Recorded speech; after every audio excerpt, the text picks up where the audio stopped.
In this lecture dealing with comparative religions, we now come to the subject of Hinduism. Now, we all tend to assume that Hinduism is the faith of Mother India. And immediately we begin to think of Indian costumes, ladies dressed in flowing robes, and the fakir or holy men, the gurus that have come to this country. But in reality, Hinduism actually began in Europe. There was a tribe called the Aryans who migrated out of Europe into northern India in successive waves of conquest from 1500 BC to 500 BC. These white-skinned individuals called themselves the Brahmins or the Aryans. Now, the Brahmins today in northern India, who were light-skinned Indians, trace their spiritual and genetic roots back to this mysterious tribe of Europeans called the Aryans. Now, some of you may remember the word Aryan from its use by Adolf Hitler and the Nazis. We must remember that the cult of Nazism, as developed by Adolf Hitler, was a Hindu cult. It was the attempt to claim that the blonde, blue-eyed, fair-skinned Germans were the true Aryans who were the progenitors of Hinduism. This is why Nazism chose the Hindu religious symbol of the swastika as its own symbol. Now, some people have tried to blame Christianity for the atrocities of Auschwitz, Buchenwald, and Dachau. And they say, well, look what the Christians did during World War II. Look at these Christian Nazis. When in reality, they were Hindus. And they marched under a Hindu symbol, and they claimed to be the Aryans. And Adolf Hitler and his ghoulish band of followers stated that once they had finished obliterating Jewry, they were going to destroy the Christian church, all in the name of reestablishing the original Aryan religion which captured the hearts of the Indian people. Now, the Indo-European people called the Aryans were originally fire worshippers. That is, they believed that fire was deity, was divine, and ultimately all things would be destroyed in fire, and this sometimes was called the dance of Siva or Shiva. Because they were fire worshippers, they believed in cremation. They did not believe in burying their dead. And they also believed that, as we shall see later on, the widow should jump into the fires of her husband's funeral pyre or be thrown in there in order to be consumed by the fire. They are also the ones who invented the theory of soul transmigration, which we sometimes call reincarnation here in the West. They taught that at death you do not go to heaven or to hell, but you get recycled into another physical body. Now, that body could be an insect, could be a plant, could be an animal, could be a human being, and what kind of body you got on the next go-around was determined by your karma, and karma was determined by your good and bad deeds in your previous life. Now, this immediately brings up a point concerning historic Hinduism that they have never been able to surmount. There is within Hinduism from the very beginning a very blatant form of racism. If in your next reincarnation you end up as a white-skinned Brahmin, then you must have had good karma. If you end up as a poor black, you must have had bad karma. The whiter your skin, the better the karma. The blacker your skin, the worse the karma. So the highest rebirth you could possibly wish for is to be born as one of the pale-skinned Brahmins who, by virtue of their color, were considered the higher class. Thus, in Hinduism, You are judged by the color of your skin and not by the content of your character, skills, or talents. The darker your skin, the lower your caste and rank in Hindu society. The whiter your skin, the higher your caste and rank. The Brahmins prided themselves on their light-colored skin while despising the darker-skinned people of the Indian subcontinent as being subhuman. And they refer to them as the untouchables. That is, it was not even permitted to touch these darker-skinned Indians. This explains why the Hindu gurus traveled to the West looking for converts. You had as far back as the 19th century Chicago World's Fair when an Indian guru showed up and became influential, and ultimately his influence could be felt in Unity School of Religion, Science of the Mind, Theosophy, Christian Science. Even to this day, his teachings are influential. And then you also have Meher Baba, you have the Divine Light Mission, you have Rajneesh, and you have a host of other gurus who have traveled to Europe and the United States looking for converts. Question: why do we never read of these Indian gurus making their way to Black Africa? Why aren't they there along the Zambezi seeking to gain converts to Buddhism, to Hinduism? The answer is quite simple. They look upon the darker-skinned races as being born that way as a punishment for the evil that they did in a previous life. Thus, while Hindu gurus are more than willing to travel to the West to convert rich white Europeans to Hinduism, they never bother to travel to the ghettos. They never bother to travel to Africa. They actually don't want black people whose skin color is an indication of bad karma. As long as they can sucker rich Westerners into giving them their money by telling them money is evil, so give it all to me, and pathetically they hand it over. Why do they have any need for darker-skinned people? This can be documented from many of the statements made by the gurus even in this country. When Rajneesh was interviewed on television, he was asked, "What are you doing for the poor?" His response was, "Let the Christians take care of the poor. I'm here to help the rich." End quote. That's why the gurus never spend one dime in building nursing homes and hospitals. They have no programs to feed the poor. Why? Because these people are getting what they deserve. They are getting punished for the evil that they did in the past. Now, understanding the Aryanism and the racism that is rampant within Hinduism, this gives us a key to understand the caste system. When you travel to India, you will be told that historically, until the government attempted to make a full stop to it, if you were born in a family where your father was a street sweeper, you could only be a street sweeper when you grew up. You could only marry the daughter of a street sweeper. That is, you were born into a certain caste. You could not marry out of that caste. You could not work your way out of that caste. You were locked into your poverty. You were locked in an immobile structure, and its purpose is simply this. The terrible caste system was invented in order to protect the white Brahmins from polluting their sacred whiteness with black blood. You had to marry and to labor in the caste into which you were born. This protected the Brahmins from being diluted genetically or financially by lower castes. Now, the mechanism of the caste system is tied to the Hindu or Aryan concept of soul transmigration.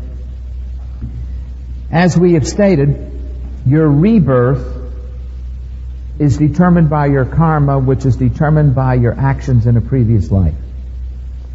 If you are born poor and black, that reality is the result of punishment for the evil that you did in the past. If you're born handicapped or with physical defects or deformities, those things are punishments wielded out to you because of the evil that you did in the past. On the other hand, if you were born with light-skinned to Brahmin parents, your life of wealth, leisure, and pleasure were your rewards for the good that you did, the good karma that you were able to produce in a previous life. Now, just as you should not help the poor, because if you help the poor, you're interrupting the karma cycle. If you come in and give food to the hungry, you've got to understand their hunger was the result of being punished for previous evils. So if you interfere with that, you have doomed them to be reborn poor once again in the next life. So if you are rich, you have no moral obligation whatsoever to help the poor, the needy, the sick, the lame, the indigent. And of course, if you were born wealthy, you must pride yourself that you earned it, you deserve it. Your rank in society is a result of the good things you did in a previous life. And why should you give up any of that for anyone else? One can see this perhaps in the lecture on Buddhism, where I point out that Siddhartha was prevented by his wealthy parents, according to the Buddhist legend, from seeing sickness and poverty and death and suffering. And he was isolated from the society around him.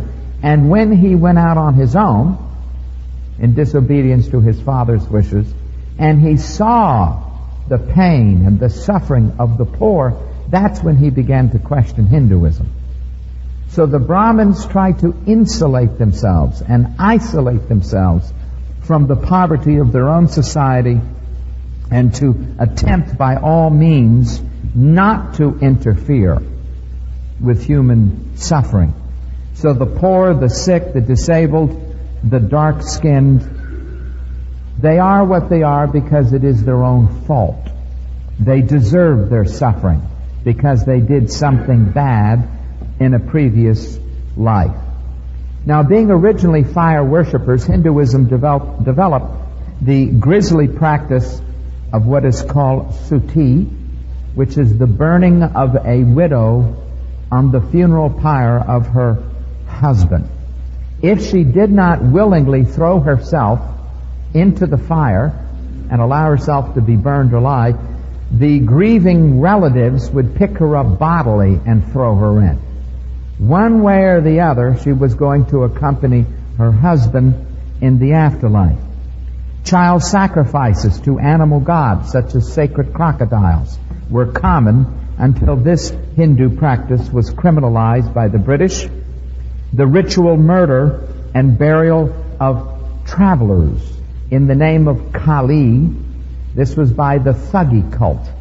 We get our word mugger from the Hindi word thugger, which is from Thuggee, which has to do with the worship of Kali. And you went out and strangled someone every day and then buried their body in a shallow grave with a sacred pick. This was a religious ritual in India. There's no way to count how many people were murdered ritualistic in this way.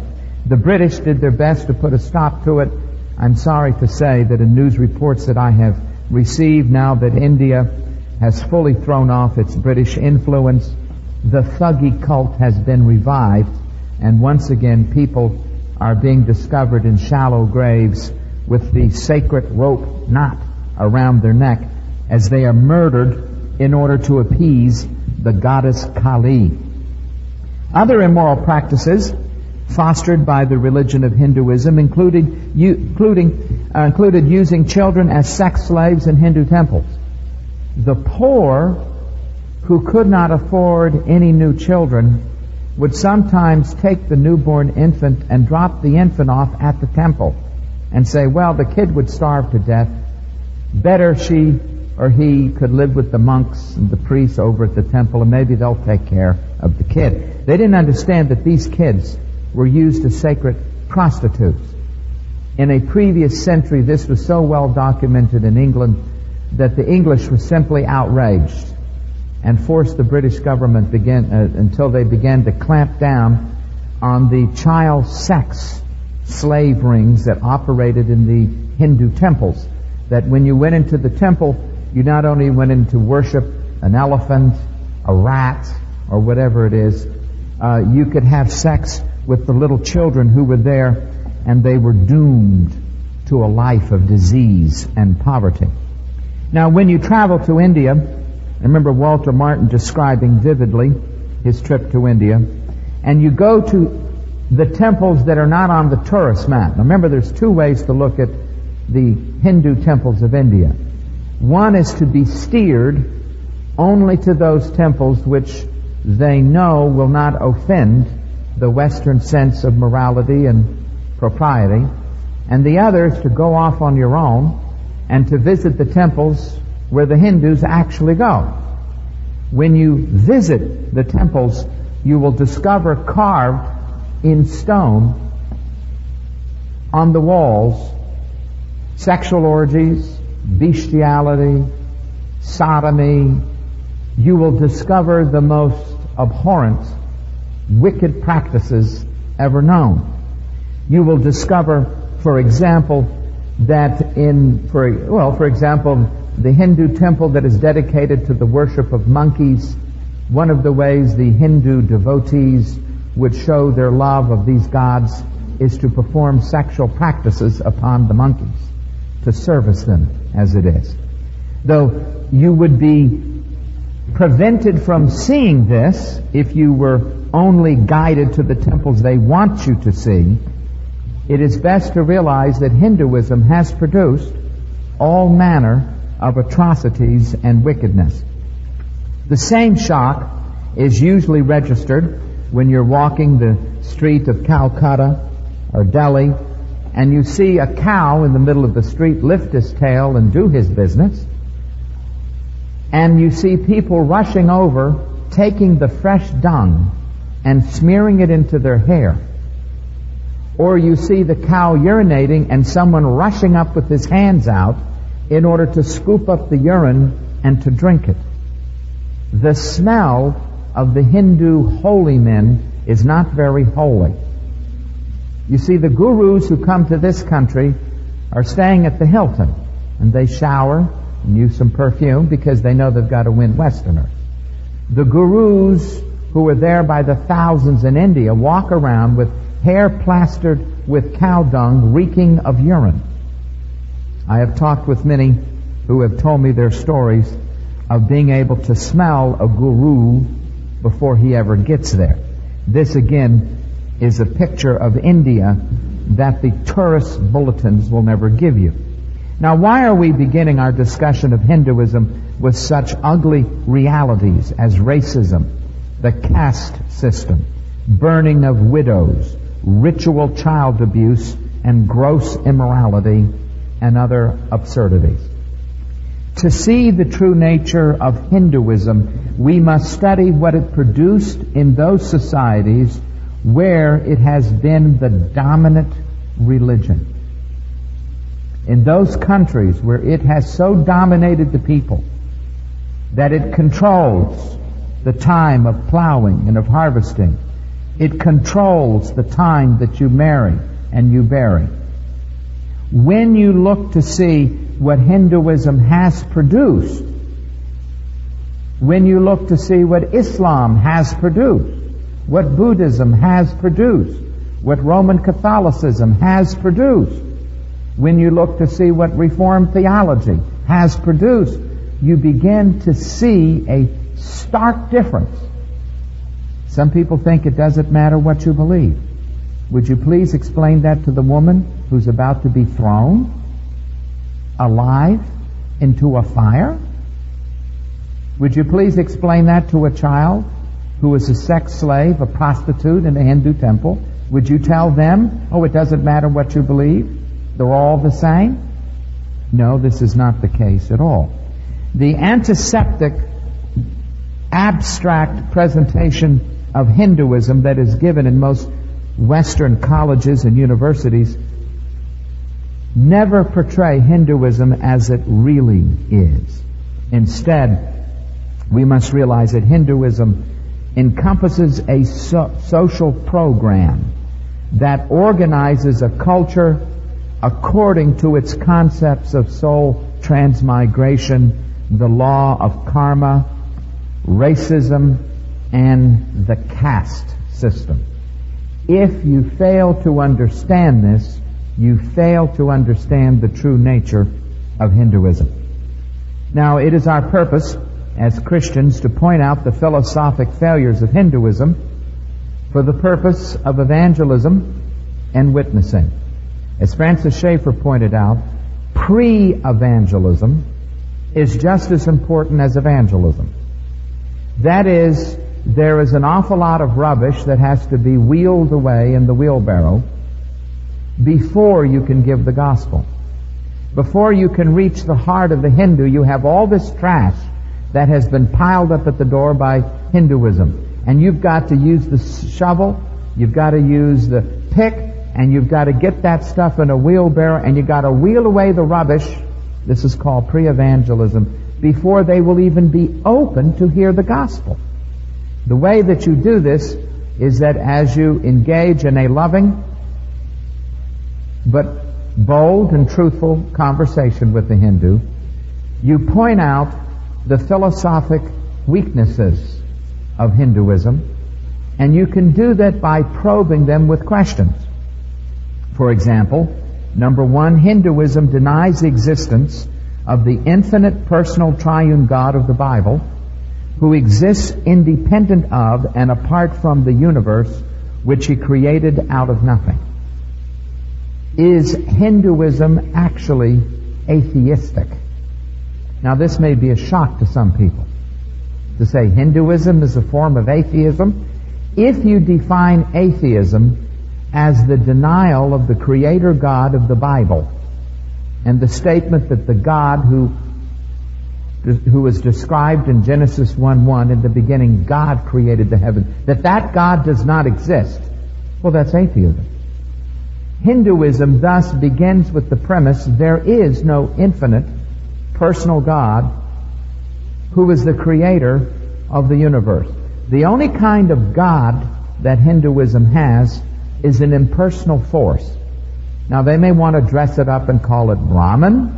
They may want to, some of them may say, well, it's actually Krishna, or it's this or that, but it's an impersonal force, just like you read in the epic trilogy Star Wars. Matter of fact, it's amazing to me is one of my deacons pointed out he met a young lady who said her religion was the Force. In other words, she got it down at the movie theater. That's where she obtained her religion. So much for intellectual credulity. But Hinduism is actually a form of atheism in that it begins with the assumption there is no infinite personal creator of the universe. Secondly, Hinduism has never solved the problem of the one and the many, or the infinite personal dichotomy, or the issue of unity and diversity. Those Hindus who emphasize the one over the many teach monism. And of course, you know, a monorail means one rail, and monism simply says all is one, not two. So there isn't a God and the universe. Whatever exists is only of one kind, one thing, one essence, one being. And from monism they develop pantheism. If all is one and the one is God, then all is God. You're God and I'm God. The chicken is God. The chair is God. All is God. Now this then slips into a form of idealism, which states that if all is one and all is God and God is all, then all that exists is God, which is the force. There is no material universe or creation. See, Christians always think of the universe, and in Hinduism, there is no concept of the universe. There is only God. But God defined simply as an impersonal force, an it. The force does not know that it exists. The force does not know that you exist. There's really no reason to pray to the force, because the force couldn't recognize a prayer. The force cannot hear, cannot respond, cannot redeem, cannot forgive. And as we shall see in Hinduism, there is no concept of forgiveness. There is no concept of atonement. If all there is God, if all is God and God is all, then there is no evil. There is no sin. Forgiveness presupposes sin. If there is no sin, there is no need for forgiveness, no need for atonement, no need for a Redeemer, no need for a Savior, no need for a mediator, no need for an it. You can see why Christianity has had a tough time winning converts in India.